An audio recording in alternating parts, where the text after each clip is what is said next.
Hey everyone, today we have the awesome Geeta Vara, who is a practitioner who specializes in Ayurveda, and she is based in London. Welcome to Dotiv, the podcast, Geeta. We're really excited to have you. Thank you. Thank you both so much, Tasha and Denise. Really a pleasure to join you. And thank you for inviting me to speak on Ayurveda today. Yeah. Well, welcome, Geeta.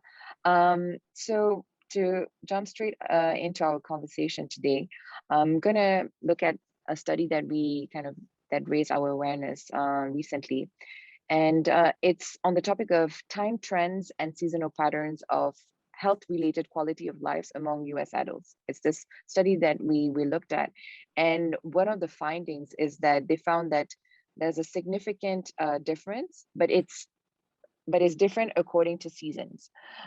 So found significant but different seasonal patterns in physical and mental health.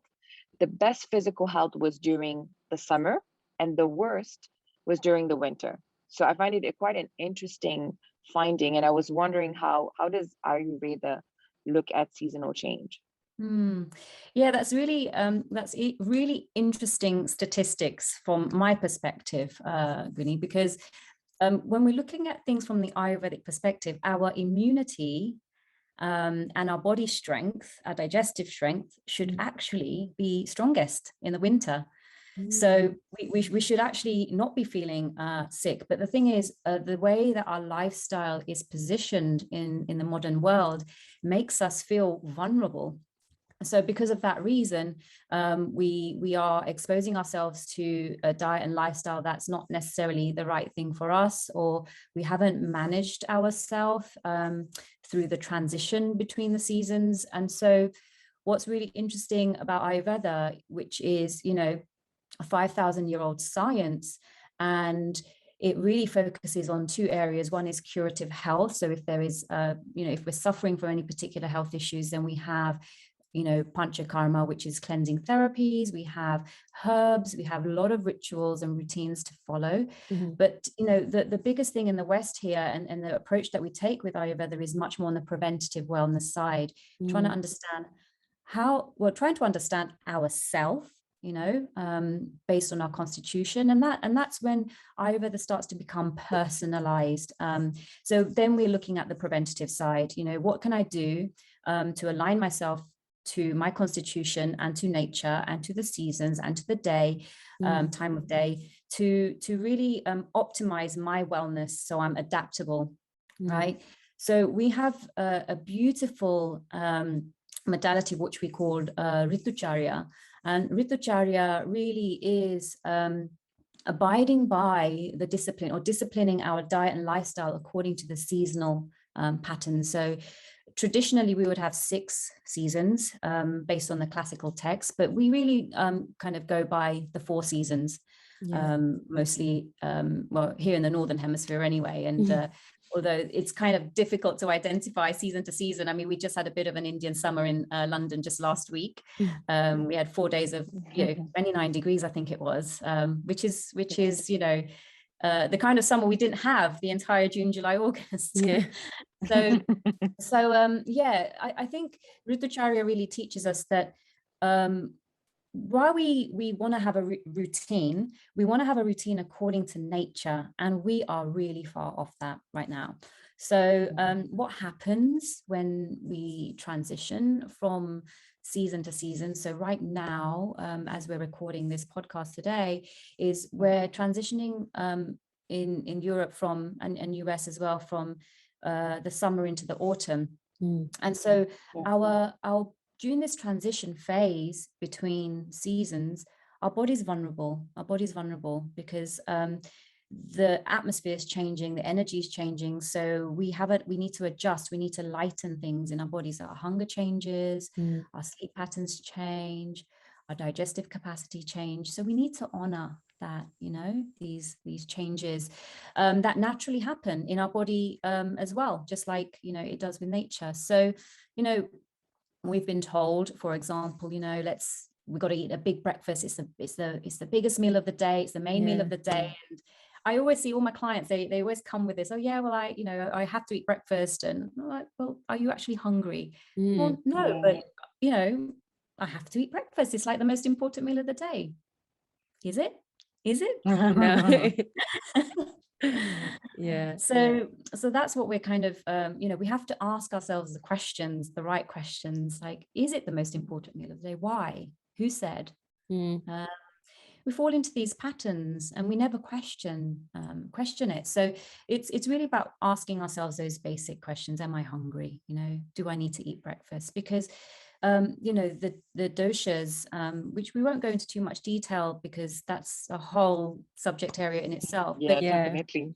Yeah. yeah, but the doshas play a role in understanding who we are, but the doshas play a role in their dominance during the seasonal transitions or the different seasons, and they have a dominance in the different time of day as well. So once we get to understand which dosha is dominant or governing that season, we can adjust our diet and lifestyle accordingly. So the changes in season, we can see, the variation in the length of the daylight hours, the temperature is shifting. And then we see, the blossom in spring and the autumn leaves fall. So we can see nature doesn't question, it just does naturally according to the change and the shift that's sort of happening. So you mentioned that we are entering in so we are going from summer to autumn, right? So you were mentioning lightening to lighten things up.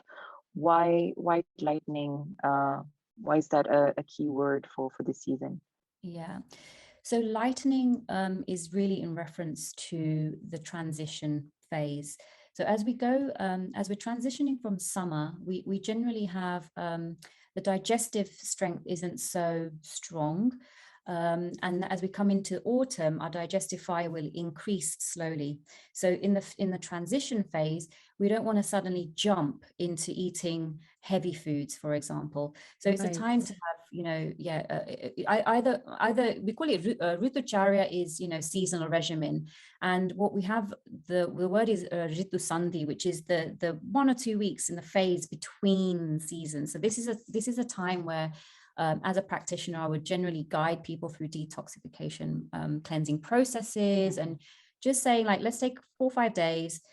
We do a gentle rest and reset so that your body can adjust, into the winter. So we strengthen the digestive fire again, so that as we come into autumn and winter, we gain the momentum and gain that strength in the body to handle the heavier foods that are about to come into our diet, which is perfectly natural.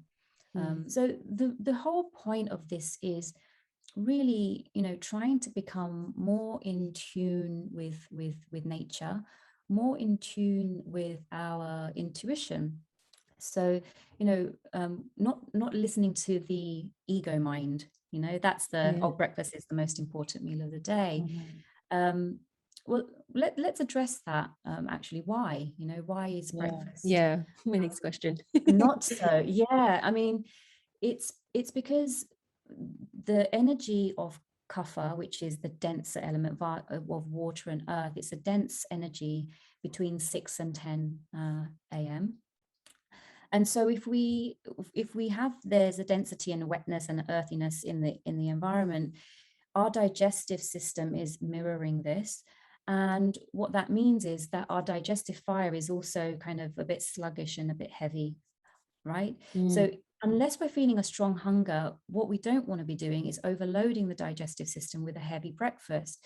And if that is also cold, like, granola with yogurt and fruits, and not only is there incompatibilities there, but it's heavy and it's cold. So the digestive fire is not able to handle it. So we end up accumulating more toxins in the body at that time than, allowing the body to digest. So there's a lot of things that are misaligned there. So we've got to first say, am I hungry?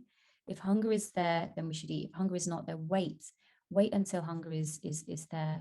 And quite often, a lot of people, especially, if there's kapha dominance or vata dominance, then they won't feel hunger in the morning. So it's fine to have something lighter. And so you were saying that, like, okay, so Vitacharya is actually like I guess, having a plan to transition from season to season, because it's a seasonal practice, right? So what does that look like, and how does that translate to like the daily practices? How do we, adjust accordingly? I know you were mentioning about the dosha, so you kind of need to align back to what your dominant dosha is, but also in general, like how does that look for the majority of people when we move from season to season? Yeah, so now we're going into autumn, which is Vata season. We need to start eating foods which are warmer by nature.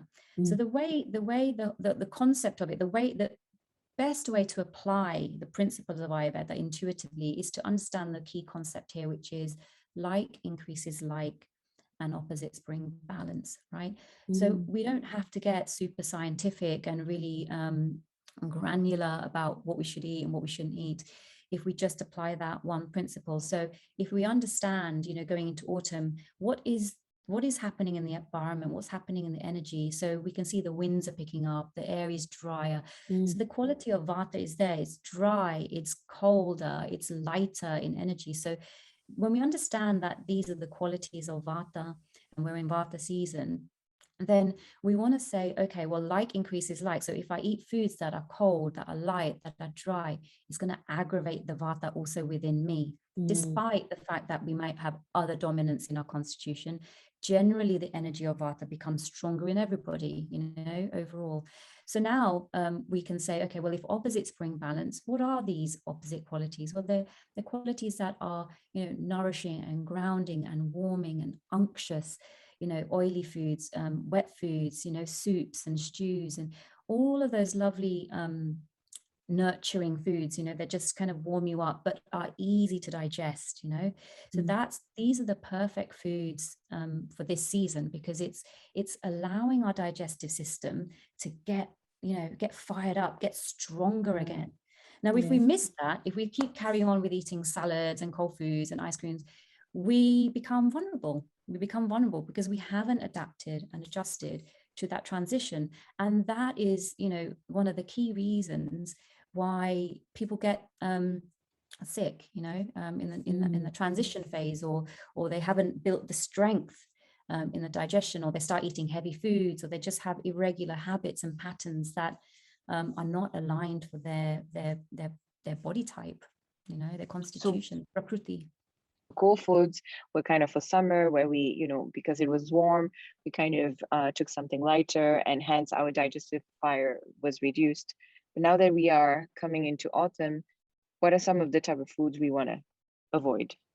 Okay, so the question is, like, if I was to ask you that question, say, what would you feel like eating? Like, now that the weather's changing, what are the foods that you feel drawn to?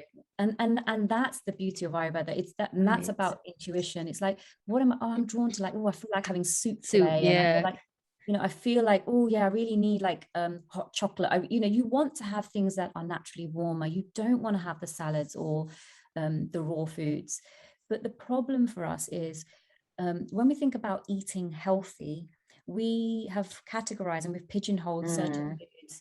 Oh, this is healthy, but we're not understanding that there's a difference between, carrot batons and hummus as a snack to carrot soup.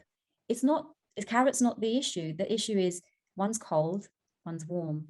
So the same food can be suitable or prepared in different ways to help us in different seasons. So carrot is a great example. It's a root vegetable. It's sweet in nature. If we have it in a soup, that's a perfect, light meal to have in the evening during the transition between from either autumn to winter or summer to autumn, or even any transition, even from winter to spring.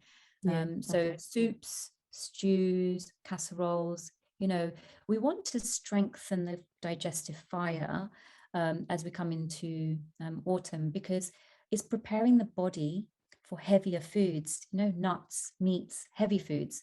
That's why we start to incorporate like warming spices, herbal teas. This all starts to play a role into getting the digestive fire ready you know, Yeah. to be able to break down the heavier foods that are coming. If we don't do that, then when we eat those heavy foods, it becomes toxic, even though it's healthy. It's because the fire wasn't there to break it down. Yeah, I can see Yeah. the pattern. Like I can see how it's supposed to kind of, how you're saying that in winter your body should have the strongest immunity and digestive fire, right? But could you touch or speak on a bit, what is like the impact for not practicing these practices, you know, when you're transitioning into these seasons? Like you were mentioning that, you know, you have the higher chances to fall sick, but other than like physically falling ill, are there any other impacts in the short term and then in the long run as well, on our bodies and our minds? Yeah, it's interesting because it's preventative. It's not so much of a direct cause and effect. So by not doing it, we're not going to see, like, we're not going to suddenly have long-term sickness, because it's getting sick or having a disease or an illness is an accumulation, and it is an accumulation of not following the body's rhythm, you know, not being in tune and not following the body's sending us signals all the time. Right. But we override that with our ego, with our mind, and because we override it, the body has to adjust or adapt to what it's being given. And sometimes it's that miscommunication that leads us to have issues. But, you know, adapting to the seasons, the changing season helps us to establish a balance in our constitution, because it's all the things that are happening behind the scenes, you know, it's the basic body functions. We're enhancing and supporting the basic body functions, from digestion to absorption to assimilation, nourishing the tissues, taking the toxins away from the tissues to be cleansed out, you know, and it's really to generate discipline and peace and happiness and longevity. Ultimately, you know, the more we're in tune with our own biological rhythm, because everything around us, nature does it, all animals do it, you know, there's hibernation, there's migration, you know, there's like I said, the blossoming and the leaf. So nature is just working in clockwork, aligned to the sun rhythms, the moon rhythms, and we you know, with the invention of industrial lighting, we've got ourselves into all sorts of bother, you know, like people the fundamental basics are, you know, sleep, you know, without good quality sleep and our eating patterns not aligned, it really is, you know, the starting point of a lot of our health issues. So the industrial lighting means that we can be awake till all sorts of hours, but that doesn't mean that's good for us. Just because we can doesn't mean we should. You know, our ancestors used to, you know, most of our ancestors probably worked on farms and had subsistence living. So they would get exercise incidentally. There were no gyms. So it wouldn't be like, you know, sit at a computer all day, not moving at all, and then suddenly have a burst of gym in the evening, which is the wrong timing for it. Right. You know, so they would be working and there'd be incidental exercise. They would stop for lunch, to break, to rest, you know, and they'd finish the day when the sun goes down. And then they'd commune as a family and have a meal together, and then sleep when, you know, when the sun goes down, and then that pattern follows, and that shifted as the sun cycles change, as the seasons change. So so we're just really misaligned, particularly in the urban environment, to the way nature intends for us to live, and the rhythm that feels more aligned. So while we're not going to go back to that kind of rudimentary subsistence type of living, we've got to find ways to adjust ourselves in the current climate and urban environment, I guess, the best we can. I really like how it's actually just an opportunity for people to kind of become or stay present with regards to your environment and what it's going through. Because as you were saying, we used to have lifestyles that were actually in tune with the environment and the climate, but today we're so independent and detached to what, you know, our environment does, because we are either seated in front of our computers, and at what time we do that doesn't really matter. Yeah. And so now kind of resetting that and trying to find ways to, you know, align to it is, I think it could be very preventative. And I think that as you were saying, it's a preventive measure, because today we wait till it's chronic, and it's not too late, but it's just that you could have done something for it not to come to that point. So Yeah. it's I think it's an interesting practice for everyone to actually do. Yeah, I think that's really true. We do wait for things to fully manifest, you know, Right. until we think, okay, oh yeah, now I've got a problem. But you see, the body has already shown us signs very early on that there's an imbalance. So let me give you an example. Like Vata is, you know, it's the quality of air predominantly, and you know, it can lead to a lot of like, if it gets chronic and long term, then arthritis and sleep issues, stress and anxiety, and all sorts of Vata related conditions. But, you know, maybe, you know, a couple of years before, maybe the body was like a little bit uncomfortable in the stomach. Maybe we're getting constipation or bloating and gas. And, you know, we were having lots of different signs, maybe changes to the dryness in our hair or dryness in our skin. Now, these are all signs that Vata is imbalanced at a mild level. So there are in Ayurveda, we have several stages, you know, in the development of diseases. And where we're so preventative, and why Ayurveda is so different from Western medicine, is we recognize those earlier signs and symptoms, and we want to remedy that while we're seeing those symptoms before it gets to the chronic stage. But then we now need, you know, herbs and deep cleansing, because it shouldn't get to that stage. So yeah, we there's a lot we can do. And as much as I want to advocate for it, I know that adopting those, you know, those practices and this discipline is not always easy. Nope. What? Nope. Because one thing that someone would say is that it's very restrictive, because, oh, I have to adjust according to this. You know, I have I'm actually, when I'm telling you this, I have my dad's voice on the back.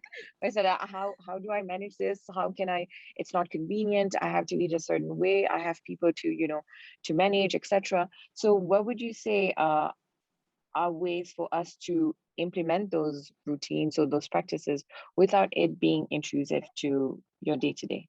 The question is, our life has become intrusive on us, on our natural body. Yeah. So it's kind of looking at bringing in one or two rituals, you know, slowly into your day-to-day routine that resonate with you. And that's where we are intuitive. It's like, okay, well, this makes sense. This I can fit into my morning routine. This I can fit into. But the basic things are like, you know, sleeping as close to 10 o'clock as possible. And really work on that, really work on, you know, getting to bed a little earlier and waking up a little earlier. And reason, you know, I know it's something that every, you know, parents are, you know, early to bed, early to rise, you know, makes man healthy, wealthy and wise. That was something my dad always used to say when we were growing up, and we're like, oh, whatever, I like to sleep in at 10 o'clock. You're a child, like, you know, we want to do all those things. But as we get older, the body's changing, right? The body's changing. We're not, we don't bounce back as we did when we were in our childhood or teens. So what we really want to do is just get our sleep patterns. That's the first place to start. Look at the things, look at the rituals that are accessible. It's not about being rigid. It's about having discipline, and it's a choice, right? Ultimately, either we choose to listen to the body or we don't.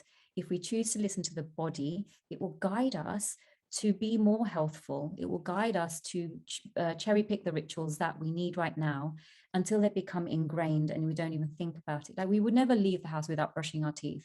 Right. We would never, you know, so it's like, well, I don't leave the house until I've done all my morning rituals, because I need that. It's a part of my routine.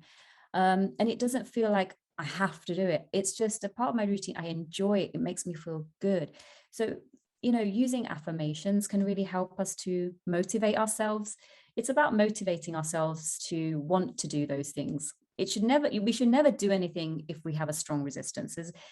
we're always going to have a disconnect, the mind saying one thing and the body saying another. And the moment we have that disharmony, it's almost irrelevant. The doing of it is irrelevant. We've got to fully be on board with anything that we do, anything that we eat, because if we eat something and we are hating every minute, every mouthful of it, that's your body saying, I don't want this. Why are you feeding me this? So we've got to be on board with whatever we do. It's got to feel aligned. So there's a moment where we need to change, and the body's or the mind is resisting, because we're so used to following a certain habit, following a certain pattern. It's hard to change habits. Yeah. Well, once we, like, what my experience in clinic has been, I've had a couple of clients recently who've been very resistant. And I often think, well, why are you here? You don't want to make the changes. So why are you here? So you have to, you have to get into the psychology of how we operate as a human, and how we need to motivate ourselves, why discipline is important, because it does bring us freedom, it does bring us happiness, it does bring us health. So it's not about restriction, it's about discipline. And that's a choice. So in what I've noticed with my clients is that when they make those adjustments, they think, oh, right, I feel different. I do feel like I have energy. I thought I was fine. Like 3 months ago, I thought I was fine. Now that I've made these changes and I feel more energy, more lightness, now I realize that I wasn't feeling great. It isn't until we see that contrast that we realize that what we were doing before felt okay, but it was okay. It wasn't optimal. That's the difference. I definitely resonate with that, actually, because before I did like a Ayurvedic cleanse earlier this year, and I didn't realize how much of an impact it made on my life, not having done it before, right? And I was like, wow, I'm sleeping so much better. I'm so much more focused when I'm doing work. I'm not distracted. I don't have like, the urge to disrupt my routine. Right.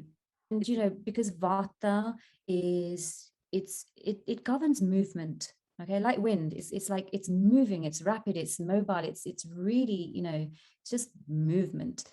So we want to slow down, right? We want to create the opposites that bring balance, the slowing down. This is time for a little bit more calming meditations and these sorts of things. Not hibernating, we'll leave that for winter, but this is the time, we're starting to slow down. So these are the things that we want to start thinking about. Having more rituals around bedtime, so that we're lengthening the sleep. We don't need so much sleep in the summer, but in the autumn and winter, we start to increase the amount of sleep we have, making sure that we're getting a better quality of sleep, because so much is happening while we sleep. So when someone just says, oh, what's the what do I do? I've got all it's like, well, what's your sleep pattern? I mean, if we don't sleep well, and I've had issues with sleep for a while recently, and it disturbs me. It disturbs my entire day, my focus, my energy. So, I'm not going to look for a herb to fix this. I'm going to have to find ways to fix the quality of my sleep. Meditation, more breathing. What am I doing that's aggravating me? Am I staying up late at night watching Netflix, Money Heist or something that's really like engaging your mind, and now it's like it's running through your consciousness, right? So we've got to stop doing the things that aggravate us. Were you like in my house? Because she like pointed out exactly the things that I was doing, plus the show I was watching.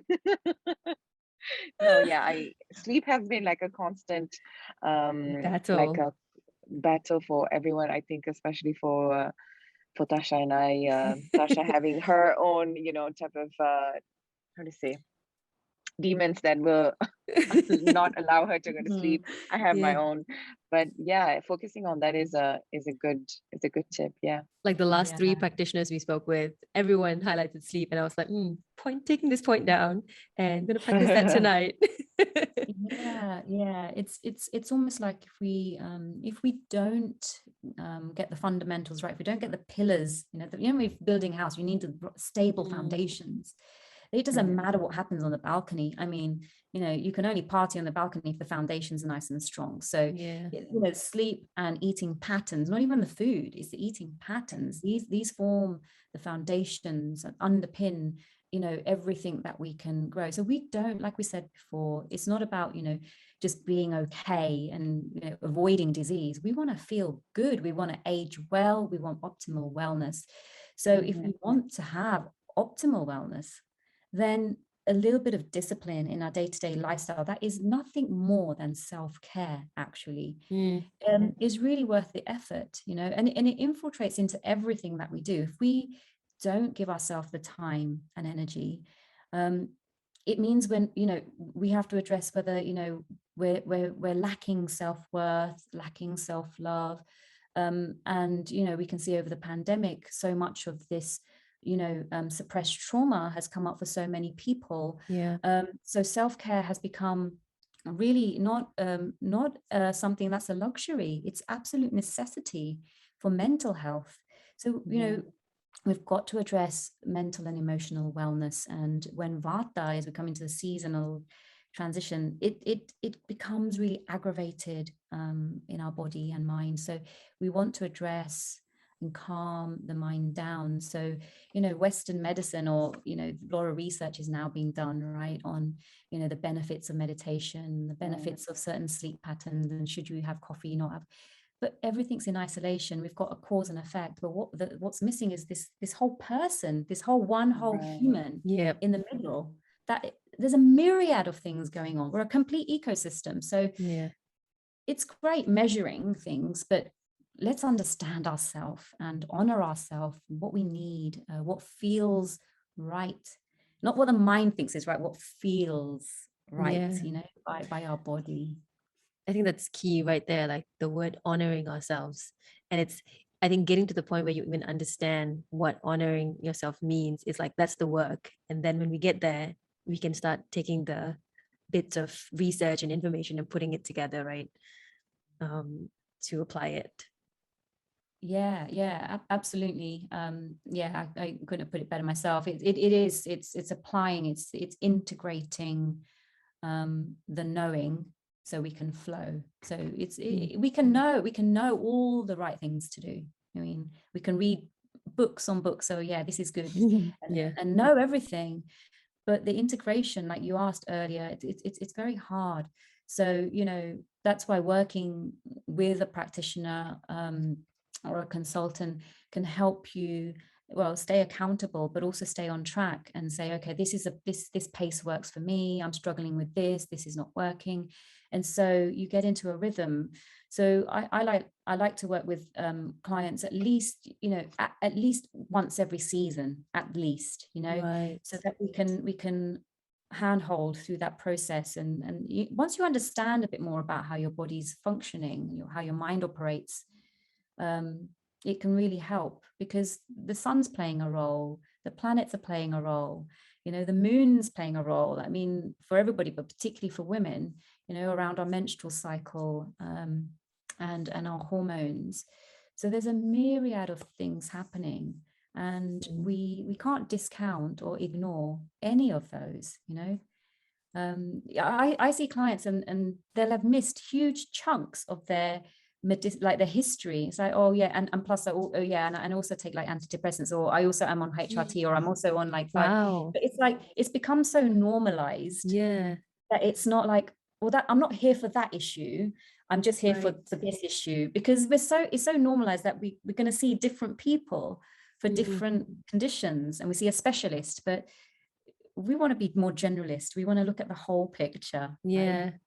I think that ties back to like why we're doing what we're doing, like Dotiv, the podcast. Like we're really trying to bridge that gap and kind of plant the seeds slowly but surely to people to know that it's really not one issue in silo. It's everything together. And I think that kind of ties back to, like, I guess the takeaways you were saying earlier, you know, it's just the small habits that we need to just practice and incorporate in our day-to-day and aim for minor changes, right?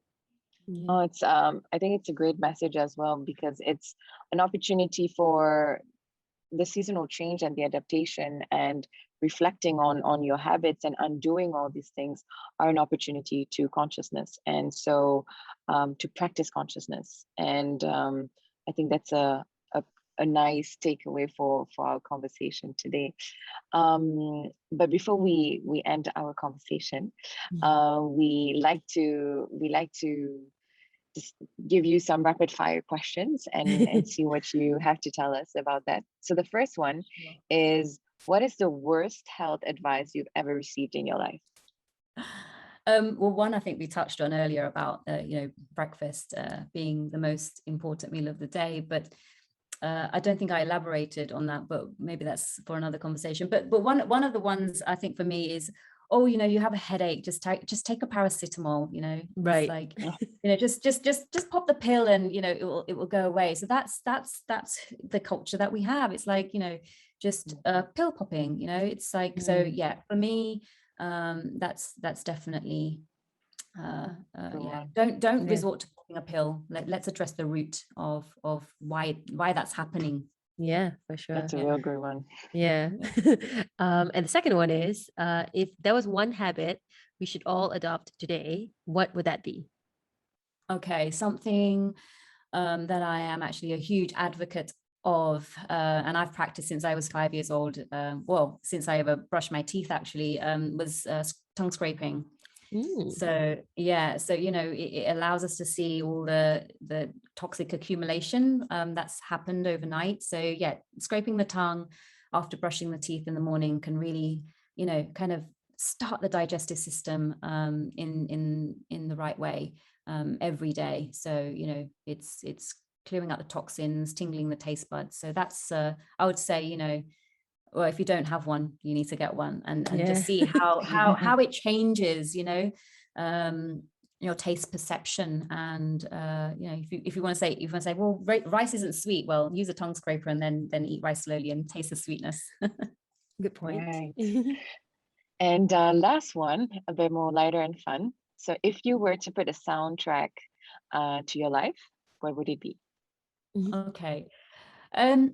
This is a difficult question, actually, but because there's just this, I love music and I love all different genres of music, but it's not so much a soundtrack. The album that I think really that resonates with me, and it was released 20 years ago by India Ari, called Acoustic Soul. And now if you listen to each and every single song, there's not a single song I could actually pick, because the meaning and the resonance that every song has in the album is really definitely a depiction of life. It's deep. It's beautiful, beautiful music, beautiful words, and I don't know anybody who wouldn't resonate. So although I would say that's my soundtrack to life, I think everybody should give a listen in. I'd also like to just mention to your listeners, we've been talking about Ritu Sandhi and Ritu Charya and transition and cleansing.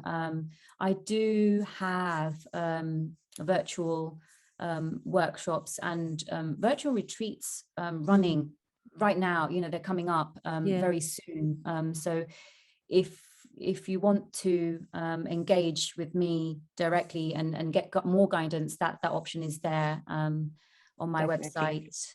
So I'm sure you'll put the link there. But if someone wants to just sort of learn a bit more, and there are plenty of books. I also have a book that was published called Ayurveda, incidentally. Surprise. So the book is there, and there's all the daily rituals, all about digestive health and the doshas. It's all in there. So it's a nice introduction into Ayurveda as a topic. So welcome to. Nice. We will do that for all our listeners. We'll put it in the show notes, so be sure to check that out, where to find Geeta, and how to contact her, and also her book. Great. Thank you so much, Geeta, for coming on our show today. It's been really insightful and nice to chat with you. Sasha, Guni, it's been my absolute pleasure. I'm honored and very grateful to have the opportunity to speak with you today. Thank you, Geeta.